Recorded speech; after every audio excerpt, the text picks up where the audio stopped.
Hello everyone and welcome back to the GeekWave. I don't know why I emphasize those. I'm just super excited, I guess. We are so close to No Way Home, guys. It's going to be so good. Yay.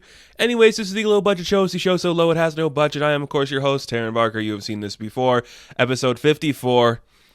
Kill me? Nah, we're good. Yeah, long, fun, weird times for me.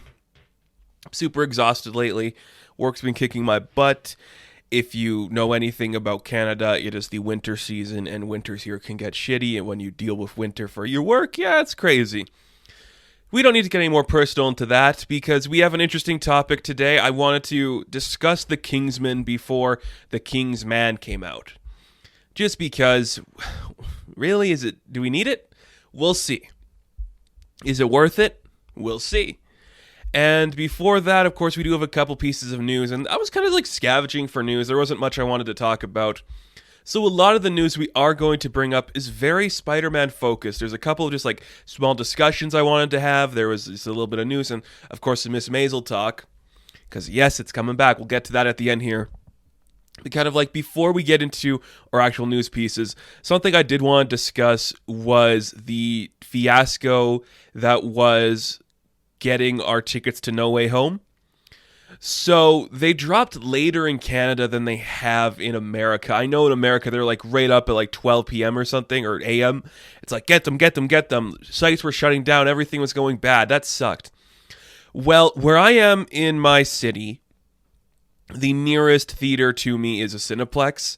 And I don't know if I've talked about it on air before, but I have never been the biggest fan of Cineplex. I think they've only occasionally hit the stride of right stuff. They've been getting better. I'm going to do a big video talking about my return to theaters. I think next couple of weeks you'll get that episode of the GeekWave. But basically, I think the way that Cineplex in particular handled it, again, I don't know what Landmark did. I don't know what some of the other smaller, like, Canadian-based companies did when it came to their release, but Cineplex had it okay. They waited till later, and the tickets came out, and it wasn't a fiasco. I did manage to get my tickets, but I just want to say, like, there was a lot of online talk about, like, going to war and how, like, this is the biggest thing in the world. Just chill the fuck out for a minute. Like, it's just a movie, and it really just, like, upsets me when somebody who does online content like myself gets kind of, like, clamped into that group of people who are like, this is the biggest thing ever, all bets are off, we're buying like 100 tickets, fuck everybody else who wants to see this movie, it's only for the true fans. Stop doing that. It's just not that interesting, and it's not fun. Like, we don't have to wait the literal second the film tickets go on sale to buy everything out. We don't have to do that. I only did it because I had a sneaking suspicion it was going to happen. Like, if I knew that it was safe not to get my tickets, I wouldn't have gotten them the day they came on sale. But I just wanted to be sure, so I got tickets for 3 days. Just to make sure, like, I could get there in time, and if, like, one fell through, I had 2 other options, which kind of sucks. That's what I had to do. But I had to do it just because these people have been doing that. So it was kind of like just a nightmare in terms of like that kind of content that really upset me. It really just aggravated me to the point where it's like, stop this. We don't have to do this. We don't have to crash these sites. No Way Home was like the biggest pre-sale ticketer for Cineplex in history. That is, I guess, impressive, but it's not, because we all knew it was going to be. And I don't know. I'm tired of this film already, and I haven't even seen it. Well, the press junkets are starting. We've seen all the villains coming in to do their cool press junket stuff. I'm already tired, man.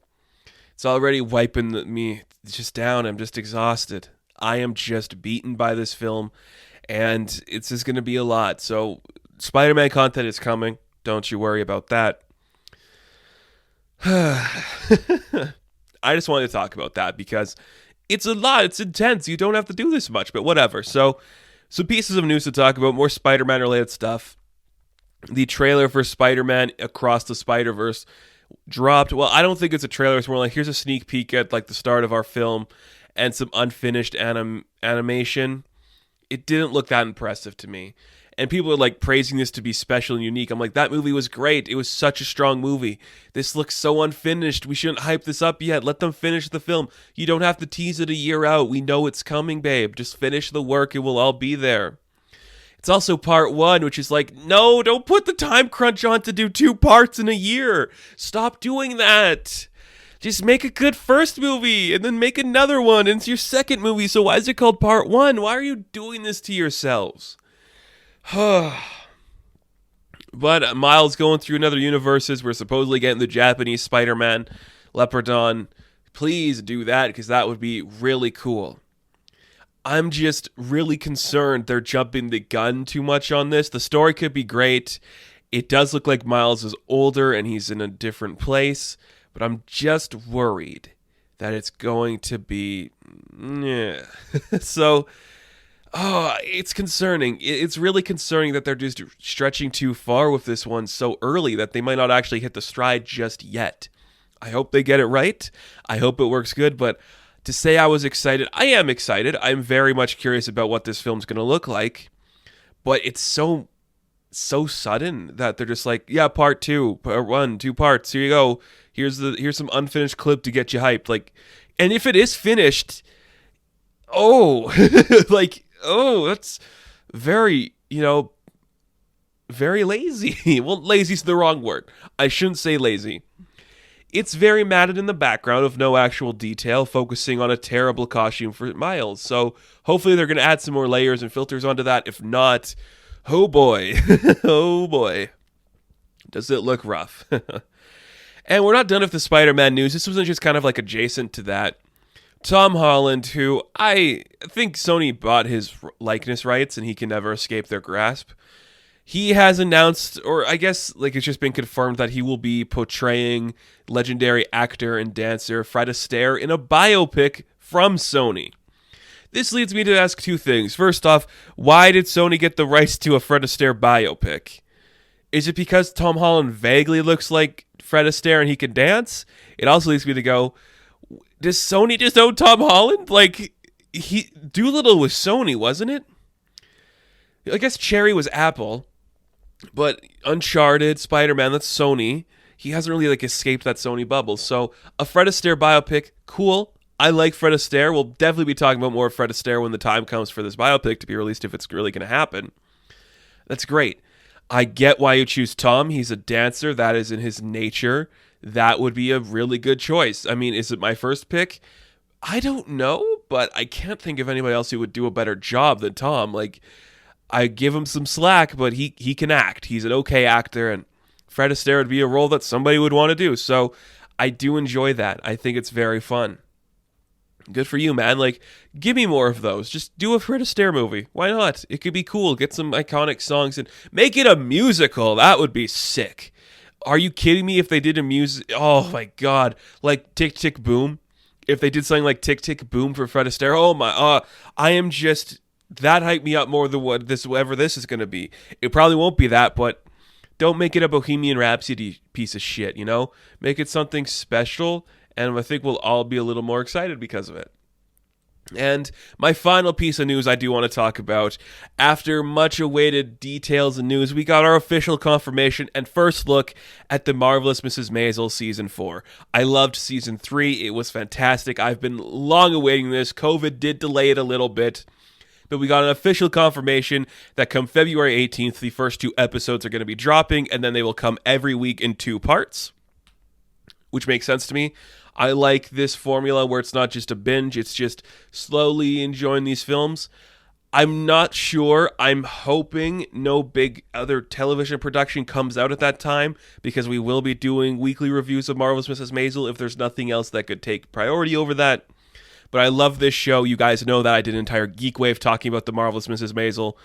I cannot wait to talk about this and just enjoy that. The posters look great. We get a couple of new details for the next season.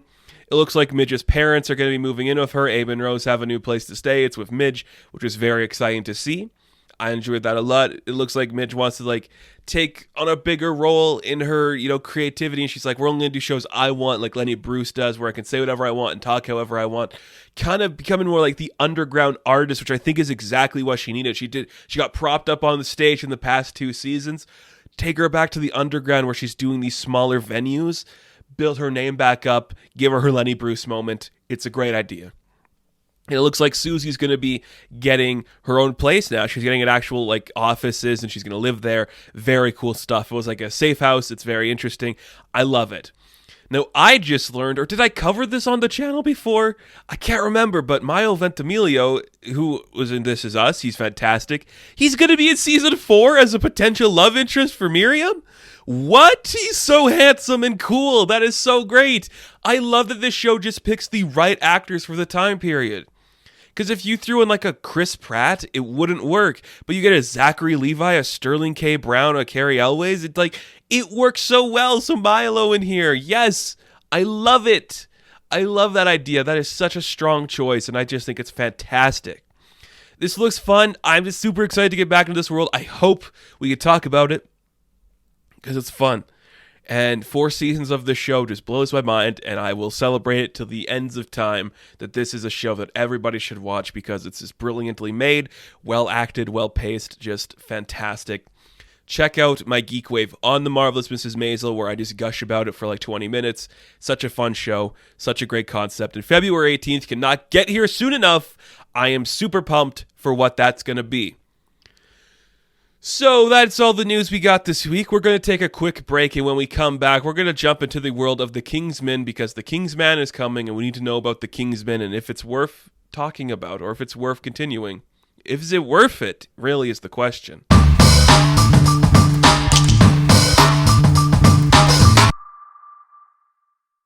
The question I posed to myself when coming up with this topic was, is Kingsman worth the franchise? And basically what I wanted to discover was, is this series really worth investigating or going deeper into? Because we have 2 movies that are already out, and we are getting a prequel. Now, I could only imagine if this prequel does well, that, who is it, 20th Century now? I know Fox distributed like the first ones. Is it now? Ooh, interesting. Maybe that's why it got pushed a lot, because of this thing with Disney. Just discovering that now as I talk.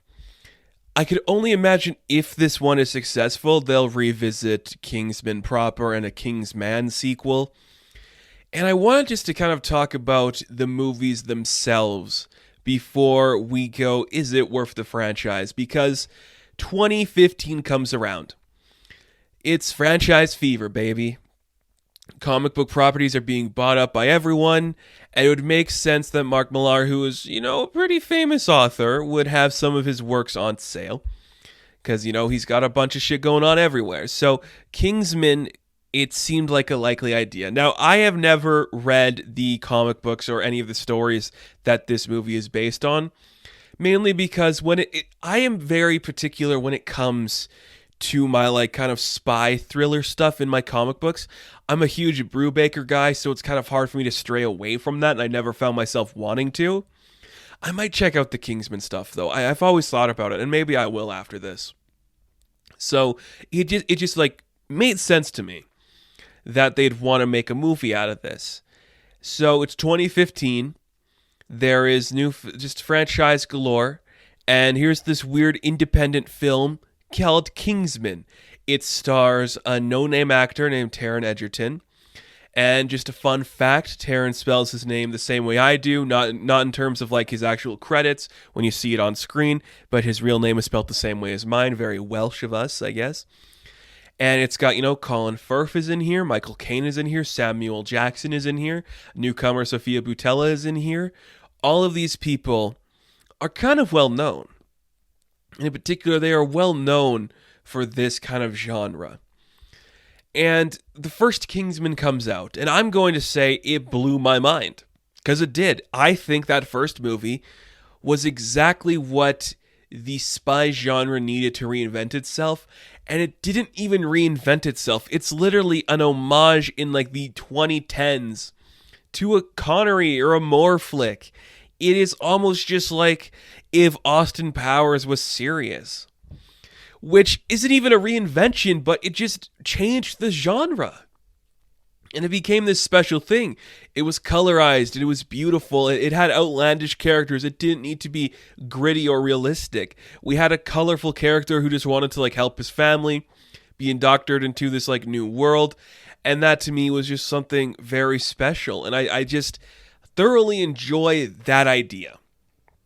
You know, the film itself just had everything working for it creatively. Matthew Vaughn behind the camera just took this beautiful opportunity to display unique and choreographed fighting. Like the fight scene in the bar at the beginning was different. The car driving was different when Eggsy's going about in the car. Everything about that was different. And of course, the long extended continuous shot in the church. It's gorgeous and it's beautiful and it's just so unique. It has never been done before when it comes to that stuff before it. It just took the franchises that became, you know, the Skyfalls and the Mission Impossibles and the Jason Bournes, this genre that was so just suddenly, you know, modernized and gritty and, you know, like shaky cam, and said, nah, dude, let's have fun with it. A weird guy who talks with a lisp and dresses like he's 14, who grew up in the Fresh Prince of Bel-Air time. He's just gonna, you know, try to blow up the world because he wants money, because he's crazy. And he's gonna have a weird assassin that works with him who doesn't have any legs and she's just got scissors for legs. And, you know, there's gonna be a team of the Knights Templar who try to stop him. And it worked, which you're just like, that is insane, because it sounds insane. But what really made it work was just how boots on the ground it felt while still being, you know, special and different. It was trying to be like people's heads get blown up and it's just like this colorful array of nukes going off. There's beautiful music. There's a church scene where, you know, like white hating people just beat up on this guy who says he's gay and he's going to go work with his abortion supporting husband. It's amazing that it worked, especially when you have a guy like Taron who was relatively unknown. And he just brought so much charisma that he became a leading man because of it. Everything about that just felt special and felt like it was just lightning in a bottle. Like, how could you recapture that energy? How could you really focus that in again? Because, look, the acting was great. The directing was great. It just worked so well that it also made enough money where they said, nah, sequel. Let's do a sequel, which, of course you're going to do a sequel. It's a spy thing. The story's never done. And the sequel comes up. It almost gets too carried away with itself, which is weird. So the sequel, it's very, very weird. And I'll probably talk about them more in depth in an episode of Movie Tales eventually. But the sequel is like, how do you describe this sequel? It's an extended cameo by Elton John where robot dogs try to kill people. It's like this weird woman who was like this, like works in like a weird fucking factory where they make burgers and shit, like an old school diner aesthetic. It wants to like mind control people. It's weird. And, you know, it's like, who are the American version of the Kingsman? Oh, the Statesmen, of course. You know, they're named like whiskey and drinks and all that shit. And, you know, Jeff Bridges and Channing Tatum and Pedro Pascal and, you know, Harry, who died in the first one, comes back and he's got an eye patch. And it tried to do way too much, that sequel. And it just didn't work because you're doing so much stuff. And it all felt inauthentic and weird. And I think one of the weirdest choices this film made, opposed from like Elton John singing Saturday Night's All Right and just having him, you know, fight off robot dogs. Like the weirdest thing that this film actually did was having the relationship from the first movie where Eggsy saves like the princess of the Swedish country. And she's like, if you save me, we can do anal. And he saves her and they do anal. And then in the next movie, they're engaged. That's the weirdest holdover. I was like, that's a bold choice because it would just be a one-way line, but you're trying to show that Eggsy's a good guy. Weird choice. Like, very strange idea. But it kind of works, you know? I guess it works. It was definitely creative. So you had a stellar first movie, which is kind of par for the course for a lot of these stuff. Then your second movie's like, let's go all out on this. And you just get like electric whips and people mind controlled running through them and a dancing virus that drives people crazy, robots and just killing people with electric chairs and all this weird shit. Which isn't uncommon because the first movie had like a woman in like a rocket suit blasting up to shoot balloons and shit. Which is, I mean, it's a big difference, but it's not like a stretch. You just see it works, but it's also weird that it works. So that all happens. We all accept it. There's a sequel. Not received well, I would say, because it was maybe a little bit too much. Just a little bit too much weird stuff actually happened in this movie, and it just became off-putting for a lot of people. So that movie comes out. It essentially kills the franchise, and then we're just left like, where do we go from here? Well, I guess the obvious choice to some was a prequel called The Kingsman. And like I said, I haven't seen Kingsman yet at the time this came out because I just kind of wanted to like essentially talk about Kingsman without really getting into like the nitty-gritty of that franchise.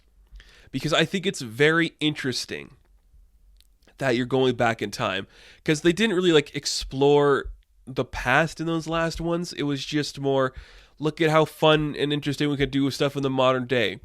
And I wonder if it's going to work going back to the past because A, the weaponry and the aesthetic is going to have to be significantly shrunk down.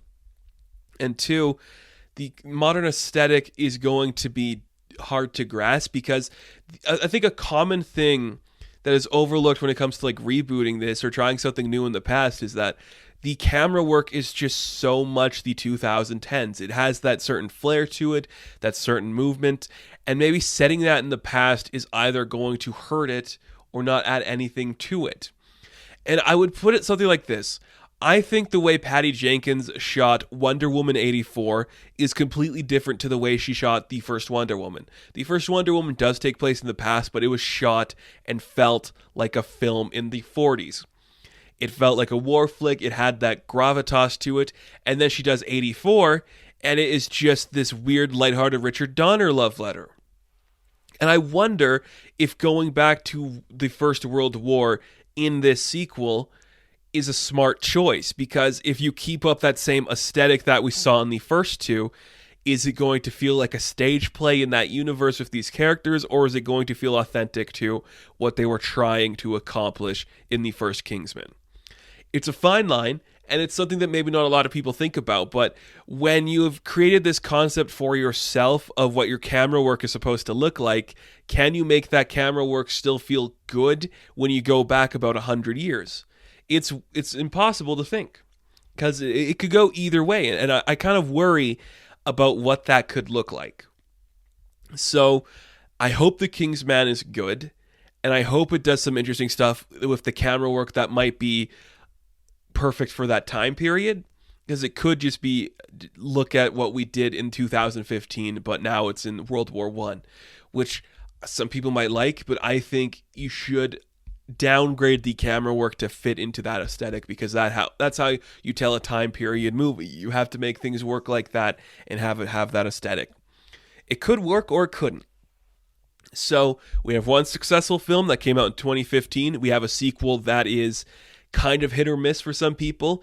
The sequel's almost a little too much for some people. And then you have this prequel that is on the horizon. And the question comes into play, is it worth the franchise? And as I'm sitting here and I'm discussing it, I'm going back and forth on it. So my thoughts are, no. And basically, I think what this is going to become is kind of like the Indiana Jones thing, where with each outing, you're just like, you missed the mark for this to matter, and you stopped making it special. So taking away, Galahad and Eggsy, do you set something in the modern day and have people care? Or are you just thinking to yourself, every time these new characters are on screen, are we asking ourselves, where is Harry? Where is Eggsy? That's probably something that a lot of people would think, especially if it was in the modern day. So I understand why for your next one you'd go back in time for that route, because you get entirely new characters, you show how it's founded.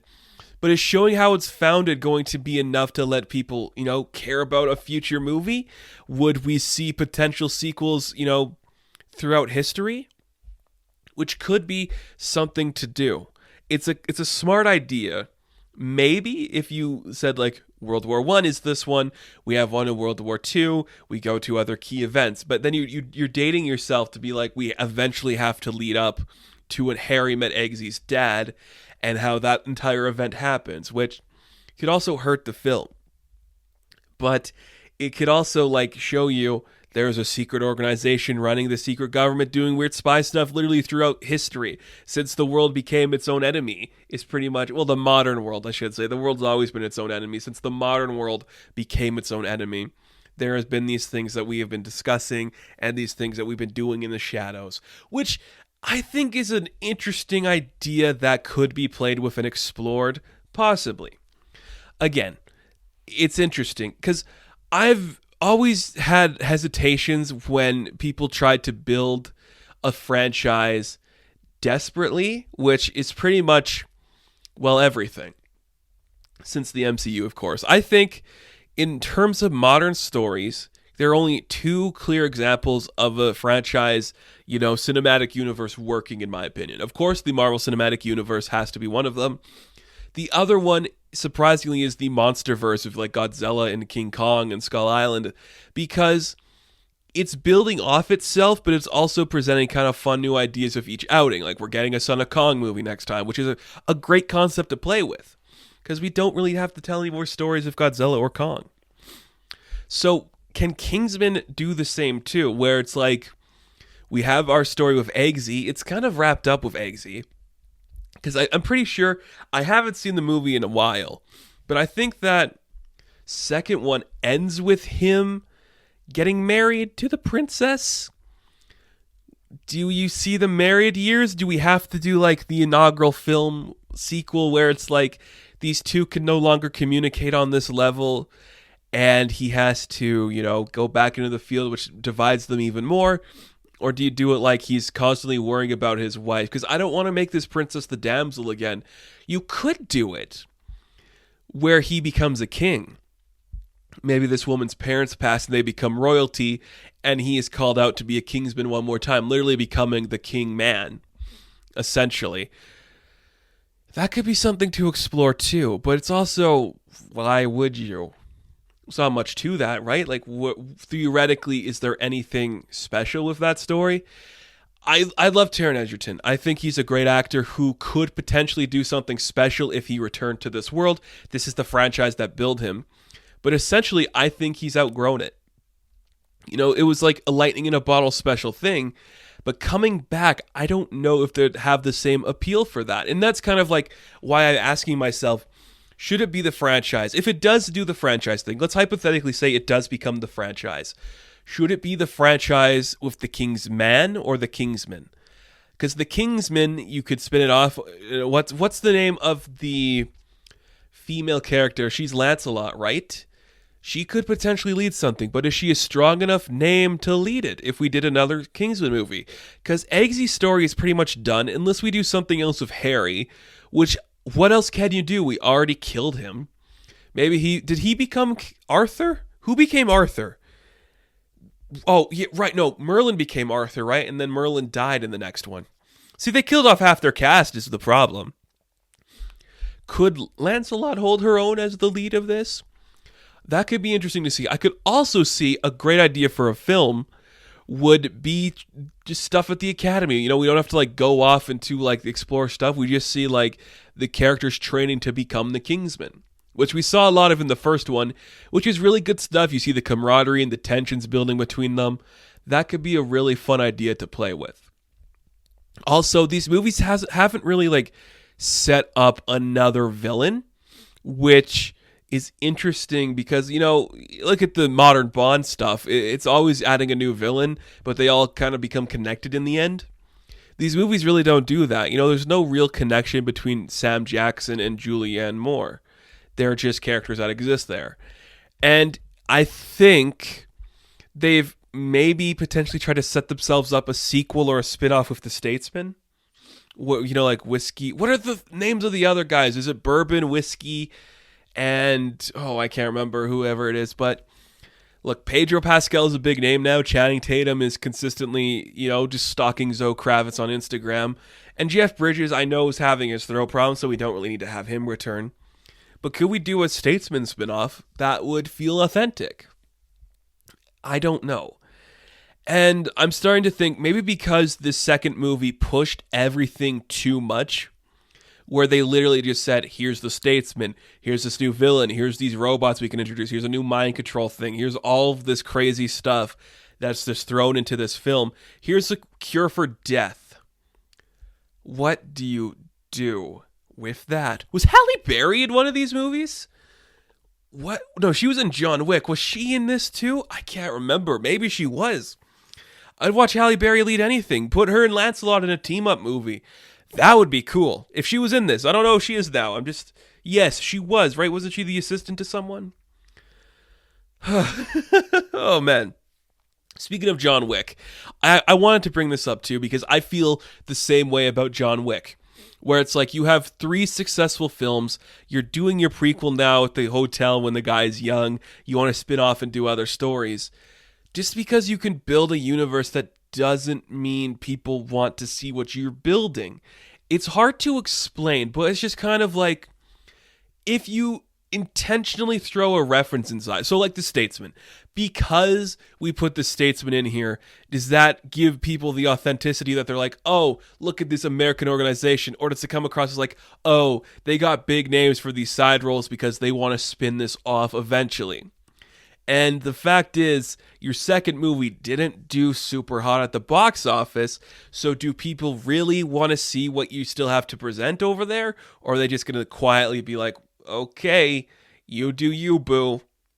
It's interesting.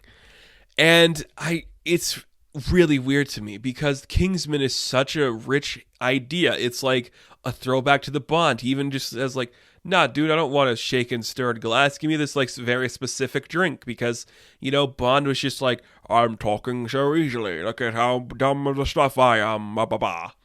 I'm going to get specific with it. I'm going to get really weird in my beauty and just like my blood splatter is going to be so different. My story is going to be creative, but still a throwback.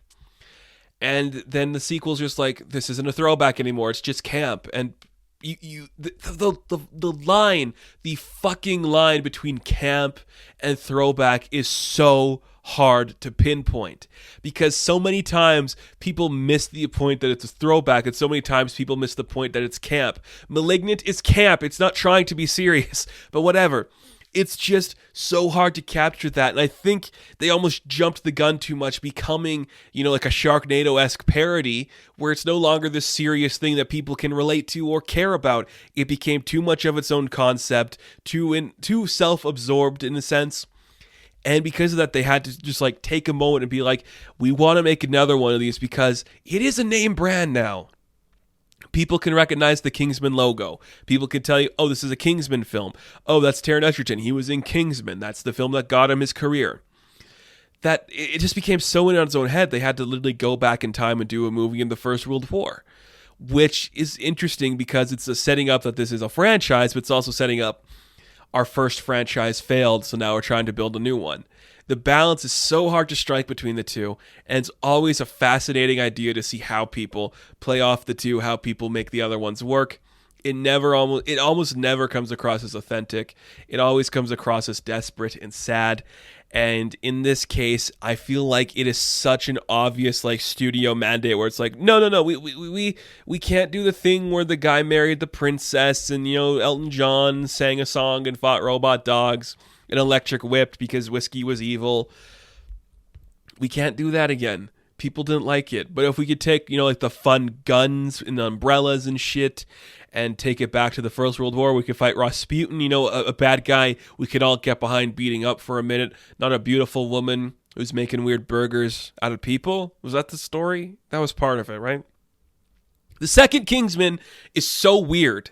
It is such a complex film. It almost warrants like a commentary on it because it's so absurd and it makes no sense. Such a weird film. So that means it essentially killed the franchise of Aggie and Harry. And I get that completely. So then you have to look at it like this. Is it worth the franchise? Well, here's what I'm going to say for the positive.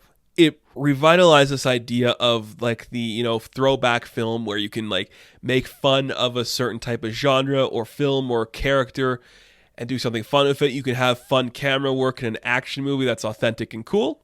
You can have creative concepts and colors and do fun stuff like that. And you can build a fascinating world. That's what I'm going to say is for it should be a franchise. The reasons it shouldn't be a franchise is it got so convoluted so early on that it literally killed its own momentum, which is almost impossible to see for a film like this. It had to go back 100 years to make itself relevant again, which really does suck. And it took all the cast that people were interested in seeing. Like a Taron Egerton-led movie now would do really well, but could he come back to this? Would he come back to this? I think he's outgrown it. Who knows, really? And it sucks because there is something special and lightning in the bodily with that first film that would be cool to see recaptured or retread the ground again. I wish it would. I would love to see a third Kingsman that's kind of more scaled back of the characters we know, but we already killed Harry and brought him back. We killed Merlin. We have Lancelot left and Eggsy if he's going to do something special. Who's to say he's a king now or a prince now? So there's nothing else really to say with that story. So when it comes to the question I posed at the beginning, should the Kingsman be a franchise or does Kingsman deserve to be a franchise? I'm honestly going to say no. It tried to be, but it got too convoluted and it lost its own momentum and it doesn't need to continue in any form because any form it could potentially take isn't going to have the impact of what it was before. I wish this were the case for a lot of things, but sometimes trying too much of one thing just doesn't work. And sometimes making a Kingsman prequel and delaying it heavily till it comes out this year sometime, that hurts your film too. Now, I wish it was better. I wish we had a proper sequel to the first Kingsman film that wasn't a mess and we could see this spin off into a proper franchise, but I think it's too late for that. It tried, it messed up, and it hasn't earned the right to come back into our lives and be special. The Kingsman is unique. The Kingsman was special and creative, and nothing since has been able to capture the magic of what made that one special. It either was too self-involved, or was either too crazy, or it either had to go too far back to really be connected. And if it's too far back and it's trying to connect, it might try to tie up too many loose ends that didn't exist. Or it might try to make its own franchise again, which I don't imagine this movie's going to do well at the box office, so I don't know what's coming from this franchise anymore, and that's kind of worrisome. So, I will probably be talking about The Kingsman when it comes out. I will probably talk about the Kingsman sequels at some point or anything like that. We were going to definitely have our thoughts ready for any potential Kingsman news. I'm definitely going to be following the trajectory of this film and this supposed franchise, but as it stands, don't do it, babe. Don't try to make this anything else. So before we go, I always like to recommend a couple of things for you to watch. Honestly, there's a lot of good stuff out there. I'm just going to say any movie with Fred Astaire has enough to grab your interest. He is a fantastic dancer, a really creative guy. I want you to check him out. Just Google him, IMDb him, find something that looks cool to you, and then watch that. I do recommend checking out the first Kingsman movie because the Kingsman movies are actually pretty cool. Well, the first one, I shouldn't say all of them. The first one is really good. Spider-Man has had a lot of stuff going on. The new book is pretty okay, I've heard. I've never read it, but interesting for you to check out, I suppose. And that is going to do it for this episode of the GeekWave. Now, thank you guys so much for watching this video. Be sure to like and subscribe to the channel. If you're listening to this on the podcast feed, please give us a rating over there. It definitely helps out. And if you have any ideas for topics or discussion pieces you'd like to see me talk about here privately or with Zach and I are looking at doing a couple more episodes of the GeekWave. It's a little more intimate and a little more conversation-based. That's on the horizon too. And as always, you guys could check me out on Instagram, TikTok, and Twitter. And I will catch you in the next one. Have fun. Stay safe. Good luck.